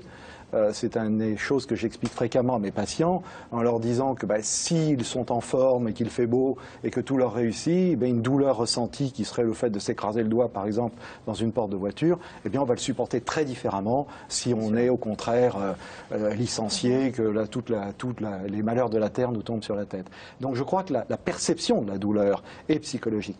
Par contre, je ne crois pas qu'on se réveille le matin en se disant j'ai une douleur, et je vais finalement créer cette douleur. Ça, je crois que j'y crois pas. Il y a une origine mécanique. Il y a une origine mécanique qui est plus ou moins ressentie selon son état psychologique. Et il est clair que l'échec thérapeutique dans lequel on va rentrer dans la lombalgie chronique, c'est un élément qui est terrible parce que on n'a plus confiance en soi, on n'a plus confiance en son médecin, on n'a plus confiance en son entourage. Et tout ce qu'on dit est anxiogène, puisque c'est ce que dénonçaient les médecins dans l'étude de donc la psychologie, c'est un point qu'on peut absolument pas éliminer et c'est vraiment fondamental.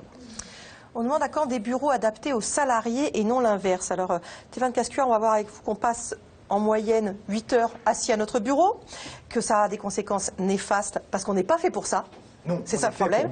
Donc, vous allez aller derrière votre bureau pour nous dire comment on réduit ces tensions et faire quelques exercices également pour se soulager dans la journée. Je crois que vous avez un cobaye. Alors, déjà bonjour JR.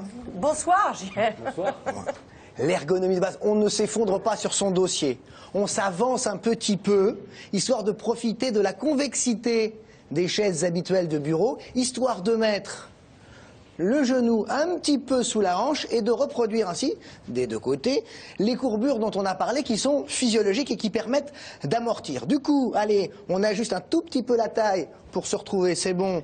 Le clavier à hauteur des coudes, épaules bien relâchées et la petit bug, l'écran au niveau des yeux. Il faudrait classiquement mettre une unité centrale pour retrouver une ergonomie parfaite. Mais de toute façon, une bonne position devient vite mauvaise si elle dure. Il faut bouger, il faut aller traîner à la machine à café pour communiquer et soulager ses lombaires. Et puis, puisque quand même, on ne va pas tout le temps être à la machine à café. Il faut entraîner les muscles. Il faut quand même bosser pour assumer cette position un peu moins de 8 heures. Vous avez vos bouteilles, je suis sûre. Pardon ? Vous avez vos petites bouteilles pour ça. Exactement, elles sont là, mes bouteilles d'eau minérale qui sont pleines. Debout. Allez, jeune homme. Regardez bien. Vous mettez comme ça. Et on va bosser ce qu'on appelle les fixateurs de l'omoplate en faisant l'oiseau. Voilà, cet oiseau qui vole. Il faut avoir l'impression que les omoplates se rejoignent.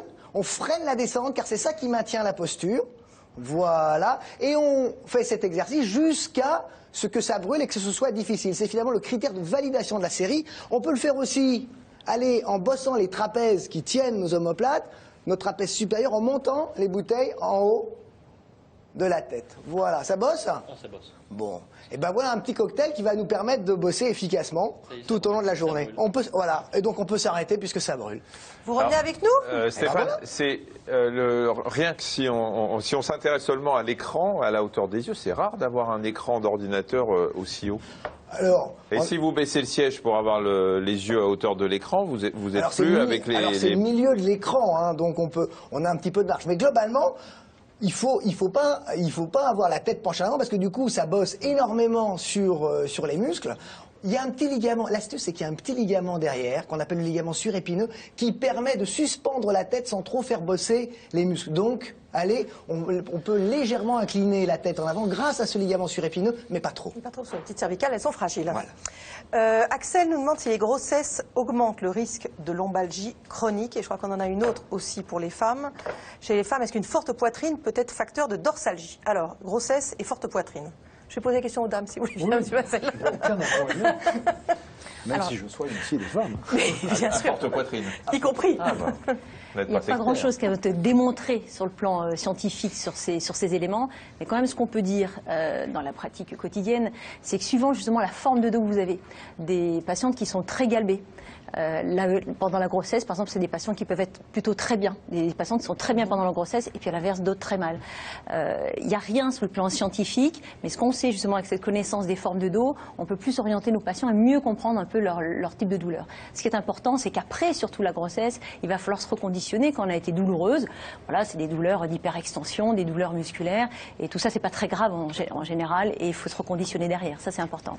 Et alors, les fortes poitrines, du coup, je vais quand même vous poser la question, parce que si c'est oui, est-ce qu'on peut être amené à faire des réductions de taille de poitrine pour réduire un peu ce mal de dos? Alors je vais répondre oui, parce qu'il y a effectivement le bas de la colonne vertébrale, mais on a parlé de l'équilibre que nous appelons nous sagittal, c'est-à-dire de profil, quand on regarde les patients de profil.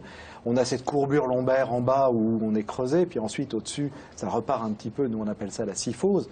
Et c'est vrai que cette tendance à la kyphose, c'est une tendance naturelle et c'est lié au vieillissement de la structure, du squelette et à la déficience progressive des muscles. Et donc chez une femme qui aurait une grosse poitrine, parallèlement, cette déficience des muscles va faire qu'elle va effectivement partir vers l'avant. Alors, je ne dis pas que c'est quelque chose de très classique, mais il peut arriver, dans quelques cas, de conseiller une réduction mammaire. Ce n'est pas du tout fréquent, hein, mais c'est des choses qui peuvent arriver. On va parler traitement maintenant. Alors, discopathie L5, S1. Alors, les vertèbres sont numérotées. L5, c'est la 5e vertèbre lombaire qui est accolée à la première vertèbre sacrée. Donc c'est l'espace entre les deux, sur le disque. La cruralgie, c'est un nerf qui fait mal devant la cuisse. La sciatique, ça fait mal derrière la cuisse. Tout ça depuis 1 an et rien ne me soulage. Kiné, ostéomédicaments, je ne peux plus travailler. Que faire, Marie-Noël? Est-ce que là, on n'est pas dans le cas typique de quelqu'un qui a vraiment tous les nerfs qui sont coincés par un disque notamment et qui pourrait relever du bistouri? Alors, avant de répondre, je crois que ça rejoint un des points fondamentaux qui est celui de la cause de la douleur. On a bien vu ces dernières années, on avait considérablement amélioré nos capacités à visualiser l'intérieur du canal rachidien, la structure osseuse, et donc actuellement on a vraiment la capacité à dire pourquoi. Grâce à l'imagerie. Grâce à l'imagerie.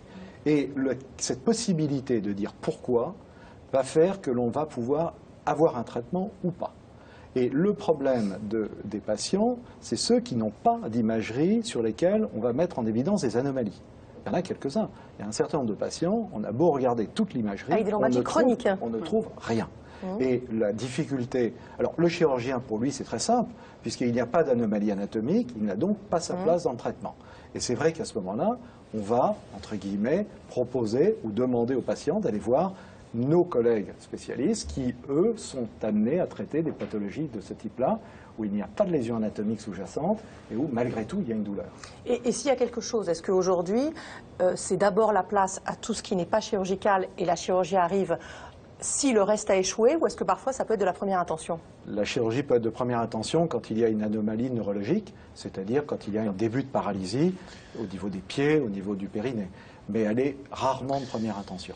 Pouvez-vous expliquer ce qu'il y a une infiltration? Mon époux en a eu à plusieurs reprises, est-ce dangereux à la langue? Alors, on ne va pas parler des infiltrations qu'on fait pour des tendinites ou autres, c'est probablement des infiltrations directement pour faire dégonfler, par exemple, un nerf sciatique qui fait mal ou à l'intérieur de la colonne. Il y a plusieurs types d'infiltrations. Il y a des infiltrations qui sont épidurales, où effectivement on va mettre un produit anti-inflammatoire, c'est un corticoïde en fait qu'on met localement, et ce produit va pas vraiment agir sur le nerf, mais va plutôt agir en périphérie et diminuer l'inflammation locale.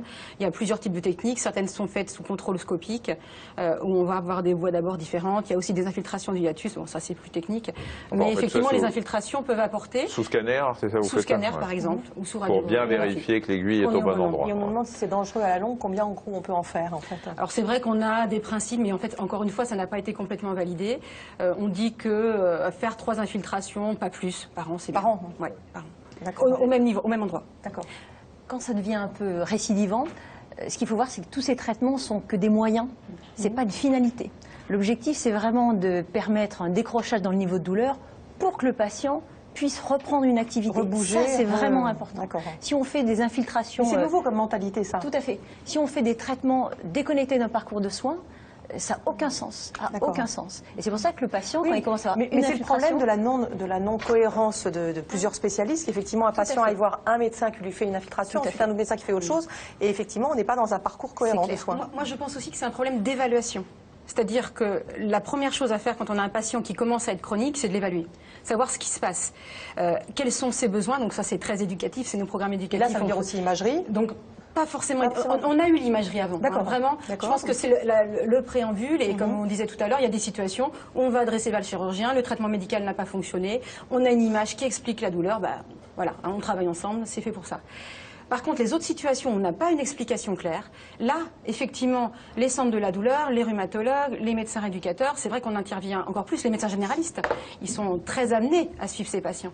Et c'est vrai que si on ne fait pas une évaluation globale, qui va être pluridimensionnelle, on ne va pas uniquement aller voir l'anatomie.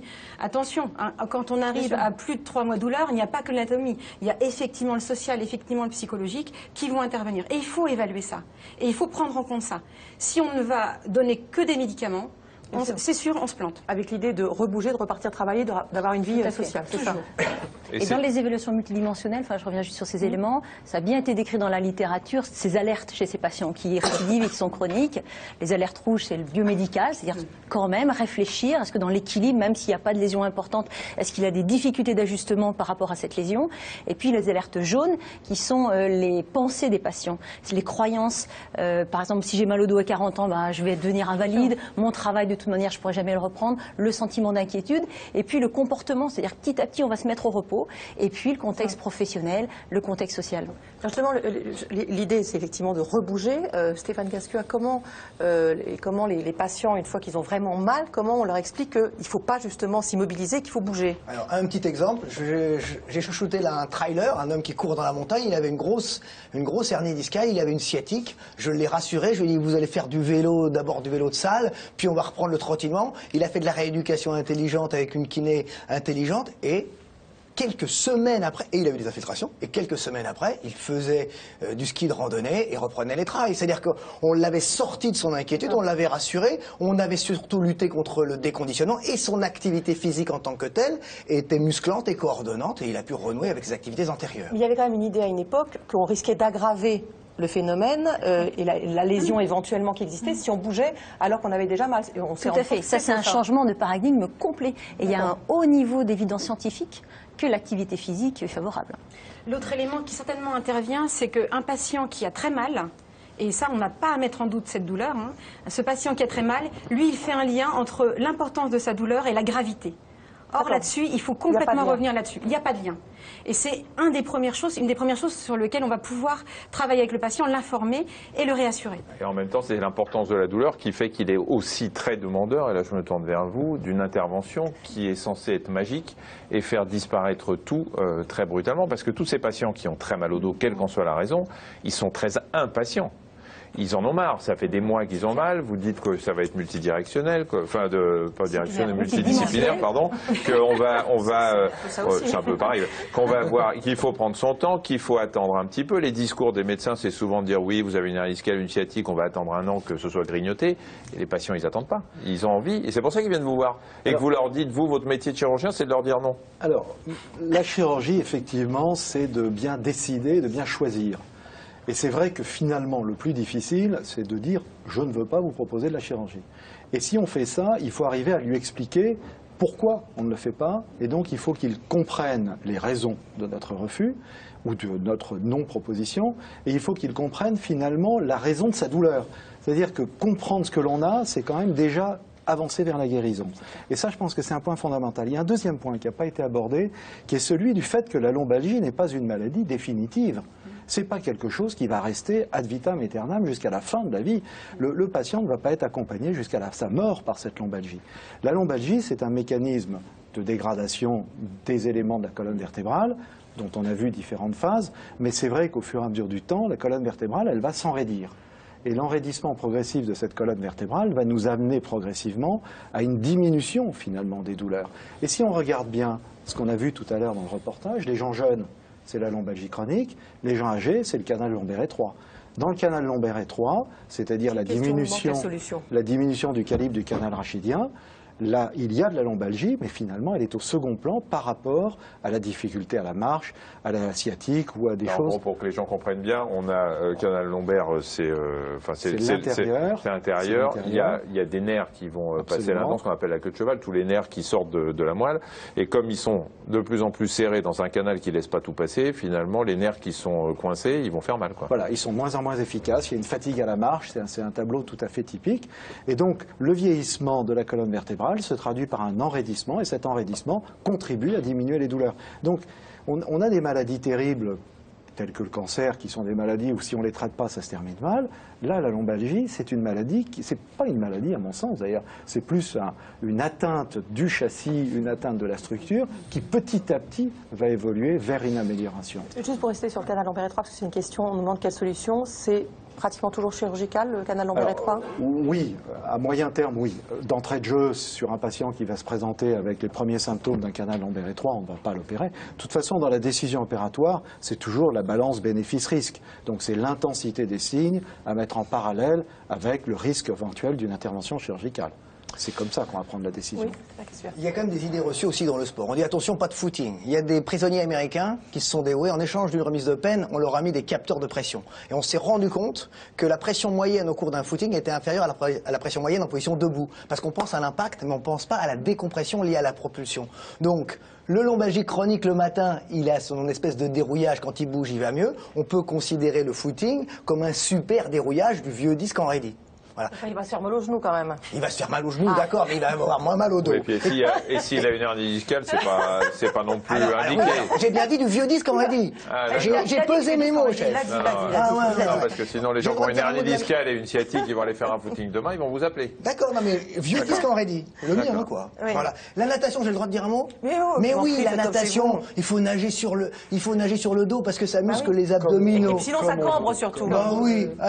C'est ce qu'on dit si on nage sur le dos, faut cambre. Quand on prend des gens dans la rue qui n'ont pas mal au dos, quand on teste leurs abdos, ils ont une force de 1. Quand on teste leurs paravertébraux, ils ont une force de 1,3. Ceux qui sont déjà en rééducation traditionnelle ou qui ont mal au dos, ils ont une force des abdos égale à 1 et une force des paravertébraux égale à 1. C'est-à-dire qu'ils sont mis à l'envers, ils ont trop d'abdos et pas assez de paravertébraux. Donc il faut spontanément, en effet, comme on l'a dit, se pencher en avant pour se redresser. Il ne faut pas faire des muscles tout le temps parce que ça, c'est des muscles abdos. En permanence. Hein.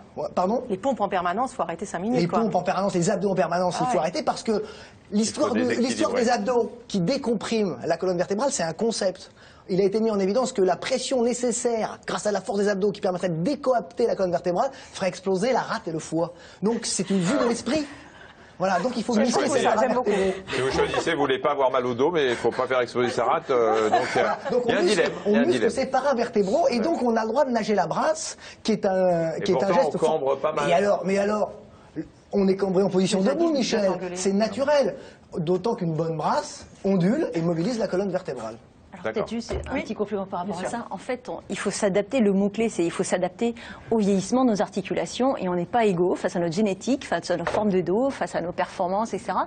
Et l'enjeu, ça suffit. Est-ce que d'écouter son corps, ça suffit pour savoir ce qu'il faut faire? Il faut l'écouter, mais en dédramatisant. Et surtout, il faut s'adapter. C'est-à-dire que si quand vous étiez jeune, vous faites du foot et puis le foot, ça passe un peu moins bien, il faut être capable de passer à du jogging. Puis il y a des patients qui vont faire du jogging jusqu'à 75 ans et puis d'autres à 50 ans, ça passera un peu moins bien. Est-ce qu'il va être capable de dire bon, je vais faire un peu de vélo, je vais m'adapter? L'enjeu de l'activité physique, en fait, c'est l'observance. C'est qu'il faut garder et se faire plaisir une activité. Et voilà. Si on ne se fait pas plaisir, on ne continue pas. Alors, il y a un sujet que les patients n'osent guère aborder quand leur dos les fait souffrir, comme si c'était secondaire. Et pourtant, vous connaissez tous ici Benoît Thévenet, que nous appelons entre nous le Léonard de Vinci du Kama Sutra. Oui, ce sujet tabou. Vous êtes content là, hein? Je suis très content. Merci pour ce lancement, Michel. Ce sujet tabou, c'est la vie sexuelle des lombalgiques, ou plutôt sa décrépitude, voire son inexistence, car le mal de dos tue en silence les couples. Mais des scientifiques, monsieur McGill et madame Sidorkiewicz, que vous voyez ici, ont trouvé le moyen d'égayer leurs recherches tout en rendant service à beaucoup de monde, car ces Canadiens ont publié, à l'automne dernier, des travaux intéressants décrivant par le menu les mouvements de la colonne vertébrale pendant l'acte sexuel. Et pour mieux comprendre et conseiller les dos douloureux, ils ont utilisé le motion capture. Vous savez, la capture de mouvement en français, cette technique utilisée au cinéma qui permet à partir de points lumineux d'enregistrer les mouvements naturels des acteurs afin de s'en servir pour de l'animation 3D. Alors là, évidemment pas d'acteurs, mais des couples qui ont bien voulu, munis de capteurs sur la colonne vertébrale et le pubis, mettre en pratique l'une des 5 positions sexuelles les plus courantes. Les images en 3 dimensions des mouvements du dos des participants ont ensuite été analysées avec soin. L'angle de déplacement de la colonne, l'amplitude du mouvement, la vitesse des mouvements de va-et-vient des participants, tout ça pour en tirer des conclusions sur les positions les moins douloureuses pour les hommes et pour les femmes, et en faire une sorte de petit atlas de la sexualité sans douleur.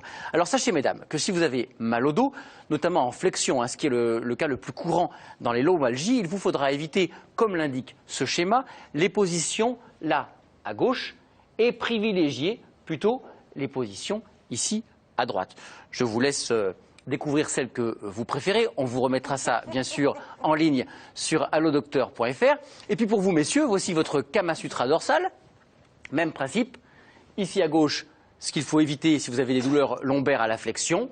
Et plus vous allez aller sur la droite, plus vous allez trouver ce qui, normalement, devrait vous faire moins mal. Alors, je ne vous cache pas qu'il subsiste un petit problème, puisque si vous êtes 2 à souffrir du dos et qu'on superpose ces 2 schémas, les choses se compliquent, puisque vous ne serez que très difficilement dorso-compatibles. Il faudra donc faire des concessions, mais après tout ça, c'est un peu l'histoire d'une vie de couple. Oui, bon, Moi, oui. J'ai appris une chose, c'est qu'il y avait levrette 1 et levrette 2. Moi, je pensais qu'il y en avait qu'une. C'est pas la rubrique sexo, Michel. Non, c'est pas. Non, je regarde, je lis ce que Benoît. Et d'ailleurs, vous avez remarqué que Benoît n'a pas donné les noms des positions. Il a dit c'est à gauche ou à droite. Ça sera évidemment sur ledocteur.fr avec les commentaires de Michel Simès en plus. C'est moi. Si éventuellement à un moment on dort, après ou avant ça, comme vous voulez, est-ce que dormir sur le ventre, nous demande-t-on, est-ce que c'est conseillé ou déconseillé? C'est comme la brasse. Est-ce qu'il faut forcément être sur le dos ou est-ce qu'on peut être sur le ventre? J'ai pas de réponse, moi, à titre personnel là-dessus. Ça dépend de votre forme de dos. Si vous avez un bassin très large, donc avec ces angles qu'on mesure maintenant, les incidences pelviennes, dormir sur le ventre va peut-être au bout d'un moment insupportable. Voilà. De toute façon, on s'en rend compte. Tout à fait. Donc il faut changer sa posture et voilà, c'est ça. Je crois que c'est le bon sens quand même, Tout qui est à la fait. base. Il a ajouté quelque chose? Non, c'est bon, ça a été parfait. Y a-t-il un régime alimentaire spécifique à privilégier pour diminuer le mal de dos, Cédric? D'ailleurs, sur cette surcharge pondérale, un mot, est-ce que il y a eu des études qui ont montré que si on prenait 500 grammes, si on prenait 1 kilo, si on prenait 5 kilos... Oui, mais là, pour l'instant, c'est pas surpoids, c'est le régime alimentaire. Oui, mais qui dit régime dit souvent surpoids, donc c'est pour ça que je tenais à cette précision. Donc, est-ce qu'on a des références scientifiques entre la prise de poids et la pression exercée sur le dos? Il y a des études, notamment pour les femmes, sur le fait que l'obésité soit un facteur de risque de lombalgie. Pour les hommes, c'est assez controversé en fait. Alors il y a quand même, je pense, encore une fois, quand on est plutôt obèse, ça veut dire qu'on est moins musclé, qu'on a souvent après des problèmes de mobilité, où on fait moins de sport. Et donc c'est encore une fois un élément qui, à mon avis, n'est pas favorable par rapport au problème de dos. Donc si on le prend sur cet axe-là, manifestement, c'est un facteur de risque aussi. Mais par rapport aux études, à proprement parler, ça a été prouvé pour les femmes, moins pour les hommes. Stéphane Cascua, pour répondre quand même à la question que Michel a Oui, détournée. Michel a contourné alors que j'ai des choses à dire mais sur je la sais, c'est pour ça que question. je vous donne la parole. Voilà. Le régime alimentaire spécifique et notamment ce fameux régime sans gluten. Est-ce que ça, c'est bénéfique, pas bénéfique? Alors, ça, vous avez rajouté, c'est pas... Il y a pas mal. Moi, je fais ce que je veux. Cascua, vous faites ce que vous voulez. Hein, chacun son truc. Le gluten, je le vois pas. Oui, mais moi, je le vois dans les yeux. C'était ça Je le vois dans les yeux de Stéphane. Voilà. Et Cédric voulait me poser cette question-là. Voilà, allez-y. Je pense que ça vaut le coup d'être soulevé, parce qu'il n'y a pas de preuves, mais il y a des patients soulagés. Comment ça se passe? Le gluten et la caséine, finalement, sont arrivés dans notre vie au cours d'une révolution d'il y a 10 000 ans, s'appelle le néolithique. On est devenu agriculteur, on était chasseurs-cueilleurs, on a mangé des céréales, on a bu plein de lait, et il est probable que notre patrimoine enzymatique digestif ne se soit pas adapté, d'autant qu'il y a à peine 100 ans, l'agriculture intensive est arrivée et que nous avons maintenant des gluten mutants et des caséines mutantes. Elles sont partiellement et probablement indigestes. Elles viennent se ficher dans la paroi intestinale, elles créent de l'inflammation, de la porosité, elles passent et dispersent cette inflammation qui vient finalement, ces protéines, mais il me perturbe. Ces protéines, regardez ailleurs, s'il vous plaît. Ces protéines viennent s'échouer. Il cherche un mot et il m'accuse. Ces protéines viennent s'échouer dans les impasses vasculaires et entretenir le processus inflammatoire. La douleur, c'est mixte, c'est mécanique et biologique. Aucune étude n'a prouvé. Non. Aucune étude n'a prouvé. Mais oui, je suis d'accord. Mais Pasteur était la risée de ses compatriotes, de ses confrères, lorsqu'il a dit qu'il y avait des petites bêtes microscopiques qu'on voyait pas. Moi, je ne veux pas que demain tout le monde soit au régime sans gluten. Mais la page mérite d'être tournée. Avant d'aller voir mon voisin, peut-être que ça vaut le coup d'essayer. Moi, je suis un effroyablement pragmatique. Et j'ai des patients qui sont soulagés. Bien sûr, et notamment c'est la porte ouverte à tout. Non, mais non. On peut pas. Oui, bien sûr qu'on reste ouvert. Mais après. Mais est-ce que vous avez une étude qui montre que ça marche pas? De quoi? Est-ce que vous avez une étude qui montre que ça marche pas? C'est pas dans ce sens-là la médecine. Vous le savez, vous êtes médecin. Les études doivent prouver que ça marche et non pas se fier au fait que ça. Pas d'études qui montrent que ça marche pas. Parce qu'on bascule dans les croyances et on peut être dans des croyances pour d'autres choses. Donc, je pense que l'impact que ça a, et ça a un impact très fort, et notamment chez le sportif, c'est qu'à un moment donné, il se retrouve dans la maîtrise. Il se dit, je vais faire quelque chose, etc. Et ça améliore ses stratégies de coping, ses croyances, et ça va l'aider. Parce qu'une douleur, évidemment, on en a parlé tout à l'heure, c'est une expérience sensorielle, mais c'est une expérience émotionnelle. Mais je savais que ça créerait du débat. Oui. Oui, mais ce que je veux dire, à ce moment-là, on peut faire proposer n'importe quoi. Vous voyez ce que je veux dire? Donc à un moment donné, il faut quand même être rigoureux. Mais quand des patients sont soulagés, qu'est-ce que vous leur répondez? Oui, mais ce que je veux dire, c'est... Que c'est peut-être pas forcément le régime. Que c'est peut-être psychologique et que ça peut être l'effet placebo. Mais cela dit, si ça les soulage, tant mieux pour eux. Et là-dessus, ça les rend pas malades de ne pas manger de gluten. Ça rend la vie compliquée. Et en plus... Non, mais je parle du lait, par exemple. Alors, le lait... C'est pareil. Le lait, on a dit que ça rendrait les infections ORL et tout. Ça n'a jamais été prouvé non plus. Non, j'ai pas dit le problème de la prise en charge de la lombalgie. C'est-à-dire qu'aujourd'hui, il y a tellement de facteurs qui interviennent dans la survenue d'une lombalgie que de multiples thérapeutiques peuvent être efficaces. Et actuellement, moi, j'ai des patients qui viennent me voir en disant « J'ai vu un magnétiseur, ça m'a amélioré. Est-ce que je dois continuer ?» J'ai aucune raison de lui dire non. J'ai aucune raison. À partir du moment où il a été soulagé. Sauf si ça lui coûte de l'argent. Mais ça, c'est son problème, c'est pas le mien. Oui, d'accord. Mais c'est quand même... Oui, mais le patient, il a envie d'aller mieux. Donc, je veux dire, il y a beaucoup de gens qui dépensent parfois beaucoup d'argent pour des choses. Et donc ça, c'est embêtant quand même. Le bon sens étant en général aussi celui du patient. Quand ça commence à lui coûter de l'argent, il est en... Mais c'est pas à moi de lui dire. C'est pas à moi de lui dire arrêtez. Alors, quid? Moi, je sais pas. J'ai entendu une étude parlant des antibiotiques pendant 6 mois. Est-ce que vous avez du recul sur ça? Ça, c'est un problème qui est totalement différent. Parce que ça remonte. Les patients viennent me voir. Ça veut dire quoi? Ça veut dire concrètement, ça veut dire quoi? Ça veut dire que une étude montre que 80% des C'est des typologies très spécifiques. Je vous rappelle que nous ne sommes pas dans un congrès, donc les gens ne sont pas forcément au courant de cette étude, même s'ils lisent. Bon, il y a eu toute une série d'études qui ont été faites sur l'existence de germes. Il y en a eu plusieurs. Qui ont été faites sur l'existence de germes à l'intérieur du disque malade. Et donc, on s'est posé la question de savoir si finalement le disque malade n'était pas un disque infecté. Ça a été ça la question. Et c'est vrai que d'autres études en miroir ont été faites et ont démontré que ce n'était pas le cas. Et il est très probable qu'en réalité, dans la première étude, il y a des souillures au moment du prélèvement. Et c'est un phénomène qu'on connaît bien, pour prélever un petit bout de disque et arriver à le mettre dans une boîte dans laquelle on va le cultiver, eh bien, il y a plusieurs manipulations, et à l'occasion de ces manipulations, on peut créer une souillure. Et donc, mais il y a beaucoup de choses qui ont été dites là-dessus, mais c'est vrai qu'aujourd'hui, c'est très, très décrié. Et le soulagement, comment on l'explique? Pas forcément par... L'évolution d'un lombalgique, c'est pas forcément d'aller mal, au contraire. Il faut penser à toute la prise en charge. On va rentrer dans quelques instants, mais juste, Adeline nous demande ce qu'il faut penser de la préconisation de la ceinture lombaire. Dans quel cas est-ce que c'est utile? Alors, la ceinture lombaire, c'est vrai que nous, on n'est pas dans une préconisation du tout systématique. C'est plutôt, une ceinture lombaire doit être utilisée pour pouvoir faire quelque chose. Et donc, quand un patient arrive, par exemple, à faire un déplacement en voiture parce qu'il se sent moins douloureux avec la ceinture lombaire, c'est pragmatique, c'est logique. Mais c'est pas en permanence. Pas du tout. En fait, le discours cognitif lié à ces ceintures lombaires a complètement changé là aussi, parce qu'apparemment, on mettait des ceintures lombaires, puis surtout, ne bougez pas, etc. Et là, c'est au contraire un outil pour être plus fonctionnel. Pour pouvoir bouger.